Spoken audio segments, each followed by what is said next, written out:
আজকে আমাদের পাড়ায় বৈশাখ মাসে নাম কীর্তন উপলক্ষে লাস্ট প্রোগ্রাম হলো খাওয়া দাওয়া। তো চলো আপাতত যাওয়া যাক, আমি আর দিদি যাচ্ছি। রুহি চলে গেছে, মাও চলে গেছে। আর এসে দেখি মন্দিরের সামনে সব খাওয়া দাওয়ার ব্যবস্থা করা হয়েছে। তো এখানে সব খাবারগুলো রাখাও হয়েছে, আর পাশে মাঠের মধ্যে খাওয়া দাওয়ার ব্যবস্থাটা করা হয়েছিল। একটু অন্ধকার ছিল, পরে লাইটের ব্যবস্থাটা করা হয়েছে। তো এখানে দেখো সব খাবার দাবার গুলো দেওয়া হচ্ছিল, পাড়ার কাকিমা বৌদিরা সবাই মিলে দিচ্ছিল। তো চলো আপাতত খেতে বসা যাক, কারণ এরপরে ভিড় জমতে শুরু করবে, তখন বসতে দেরি হয়ে যাবে। তো আমি, দিদি, রুহি বসে পড়েছি। ভাই পরে সে যোগদান করেছিল, আর রুহি একটু বসতে বিরক্ত বোধ করছিল মাঠের মধ্যে, কারণ এরকম ভাবে কোনোদিন আগে খায়নি।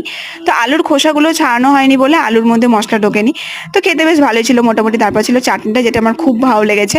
তো আমাদের এই প্রোগ্রামটা লাস্ট ইয়ার থেকে শুরু হয়েছে। আমি লাস্ট ইয়ার খেতে আসিনি, তো এই বছর এলাম, তো বেশ ভালোই লাগলো। আর এখানে রুহি মন খারাপ করে বসে আছে, কারণ ও আমাদের বাড়িতে যাবে, আর দিদি বলছে না যাওয়া হবে না, এক্ষুনি বাড়ি যাব। তো চলো আপাতত দিদি আর রুহি বাড়ি যাক টোটো ধরে। তো আমরা টোটোর জন্য ওয়েট করছিলাম, তো টোটো পেয়েও গেছি। তো চলো আপাতত আমি আর ভাই চলে এলাম বাড়ি। দেখা হচ্ছে নেক্সট